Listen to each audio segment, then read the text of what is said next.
Opinion: Trump tariff, its impact on India. On July 30, President Donald Trump imposed a 25% import duty on imports of goods into the U.S. with effect from August 1, 2025. Not content with the stiff duty, he has also vaguely announced stiff penalty for India daring to import oil and arms from Russia in defiance of his and NATO's stance of boycotting all trade deals with Russia for not ending its 3-year-old war with Ukraine. He had given dark hints that such penalty along with tariff could be as high as 100 on the three defiant nations India, China, and Brazil. In 2025, bilateral trade between the two nations reached $186 billion, with India enjoying a trade surplus of $44.4 billion. India exported $86.5 billion worth of goods and imported $45.3 billion.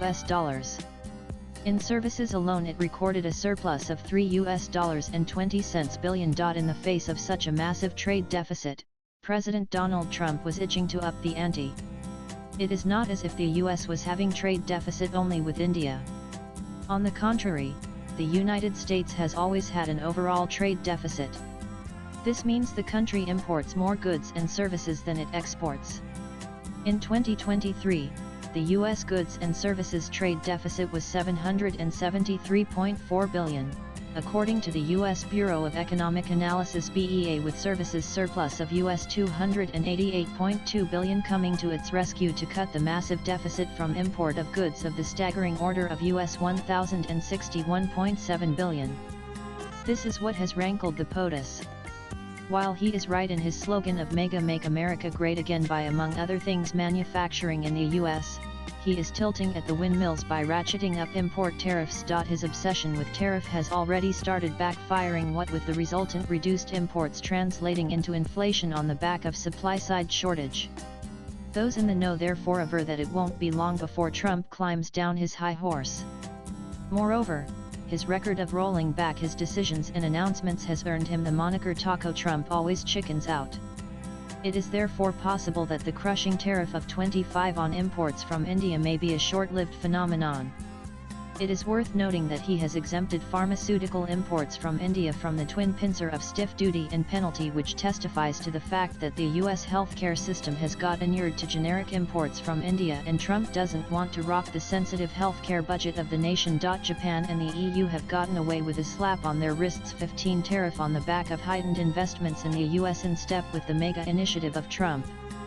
However, the hastily cobbled up U.S. trade deals with Vietnam, Japan, and the EU are beset by confusion regarding timing, implementation, and investment conditions, so much so that they are labeled flimsy napkin deals by some. The devil is in the detail. The purported US $550 billion Japanese investment pledge is disputed, with discrepancies in the figure and concerns over the terms and control of the funds. With the US accounting for less than 3% of India's import-export basket, it shouldn't be too challenging for India to shift focus away from the US, though admittedly prizing open new markets isn't an easy task, at least in the immediate run. India simply cannot dump Russia, which has been a more reliable ally in the matter of supporting India and supply arms. Oil imports from Russia have surged to 36% from about 3% in the pre-Ukraine war era.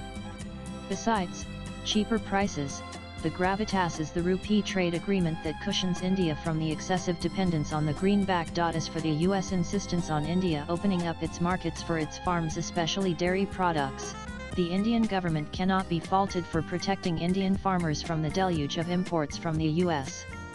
Already the Indian farm sector is not doing well, with a population employed in it of the staggering order of 46, contributing a shade more than 16% of the Indian GDP. It is simply not possible to cast them to the wolves. No country should allow itself to be held to ransom on the food front, which could well happen when hostilities break down.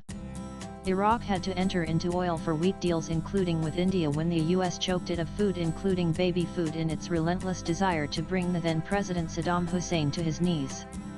Furthermore, India is rightly insisting on feed certification as a bargaining chip, knowing pretty well that the US will not be able to furnish one, because it is well known that the cows in the US are also fed with the slaughterhouse wastes, namely bones, blood, and feather. Swipe left for next video. In short, India shouldn't succumb to Trump's high-pressure tactics.